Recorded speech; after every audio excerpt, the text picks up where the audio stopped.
You grab your keys, you say goodbye, maybe even feel a little guilty about it.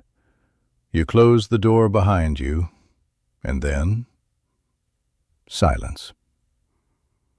But here's the question nobody can answer from the outside. What actually happens next? Because we've all wondered. You're halfway down the stairs, and some part of your brain is already imagining your cat sitting by the door, devastated, waiting. Or maybe they've already forgotten you exist. Or maybe, and this is the one that keeps people up at night, they're doing something completely unhinged the moment you're gone.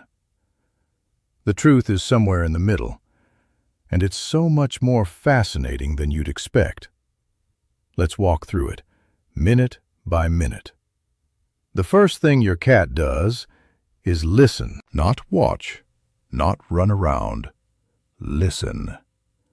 The second that door closes, your cat's ears rotate like little satellite dishes, tracking every sound you make as you leave. Footsteps down the hallway, the elevator, your car starting outside. They're building a sonic map of your departure, and they're very, very good at it.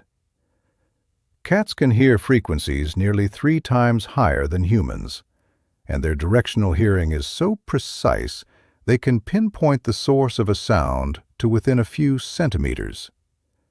They know exactly how far away you are. They know when you've really left, and when you might be coming back. Then comes the sniff.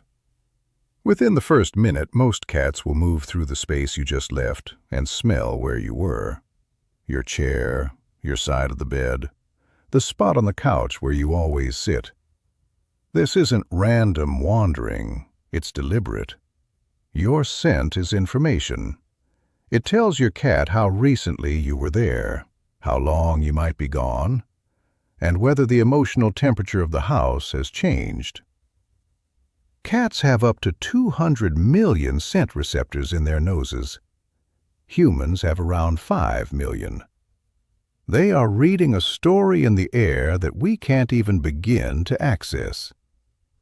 Some cats will find the item that smells most like you, a worn sweater, a pillow, a blanket, and stay near it.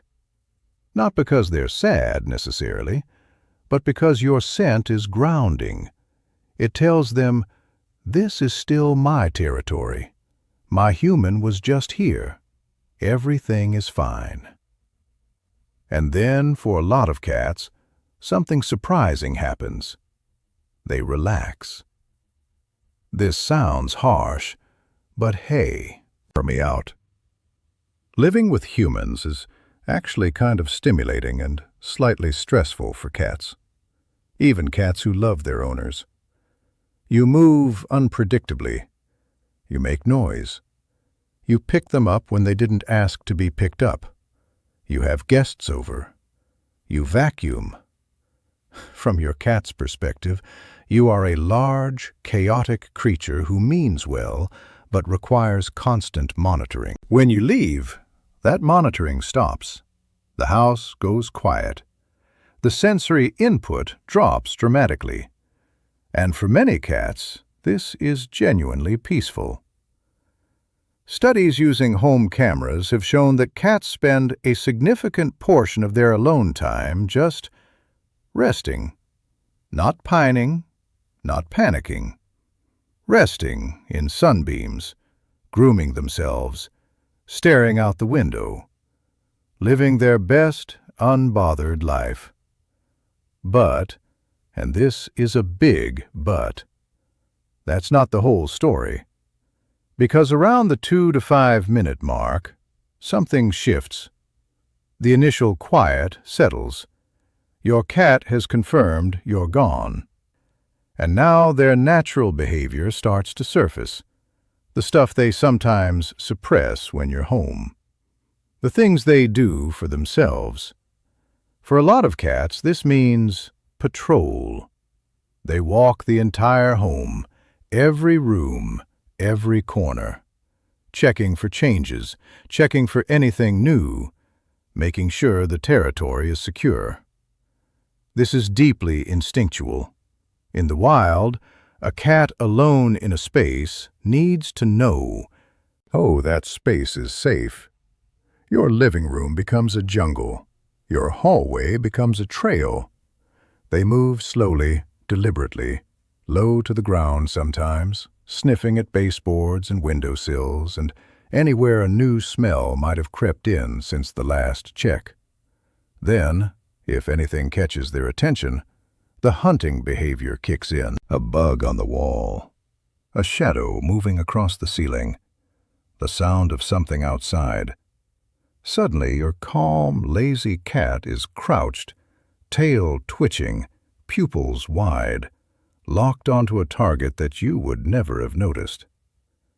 This is the version of your cat that existed before domestication, briefly visiting your apartment while you're out getting coffee. Focused, electric, fully alive. And then there's the window. For most cats, the window is the main event. Once the patrol is done and the initial energy settles, they find their spot, usually the one with the best view, and they watch. Birds, squirrels, people walking below, other cats moving through the yard, cars going by. The window is television for cats, except the channel is never boring. The characters change every day, and occasionally a pigeon lands close enough to make their teeth chatter with excitement.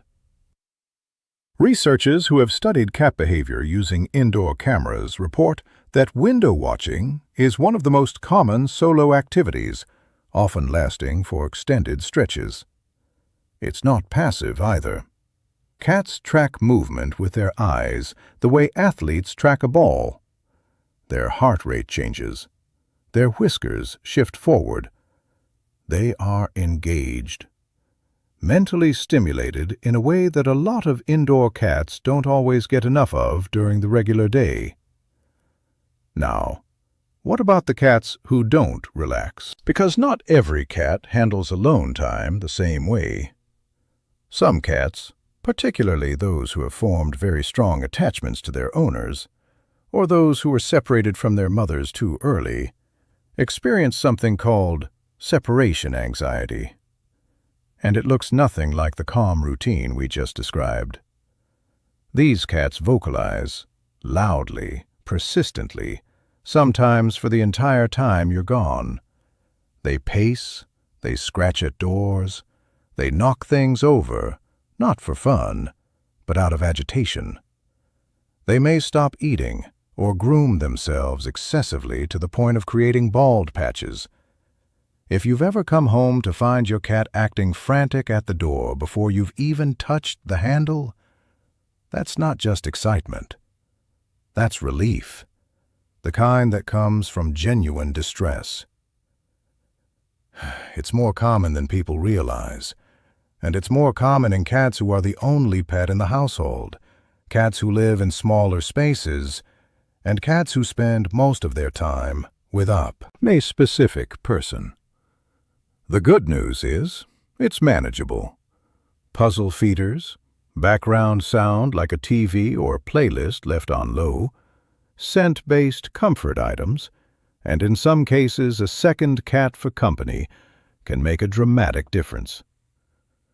But here's the moment most cat owners never get to see. About 20 to 30 minutes after you leave, once the patrol is done, once the window show has started, once everything has settled, there's often a period where your cat just stops, sits, in the middle of a room or on a high surface with a view of the door. Not asleep, not grooming, just sitting, waiting. They won't admit it, of course. When you come home, they'll act indifferent. They'll stretch slowly, maybe glance at you with the energy of someone who definitely wasn't thinking about you at all. They'll walk away first. They've got a reputation to maintain. But the camera doesn't lie. And the camera shows a cat who, somewhere between the patrol and the window and the nap in the sunbeam, found their way back to the spot nearest the door, just in case.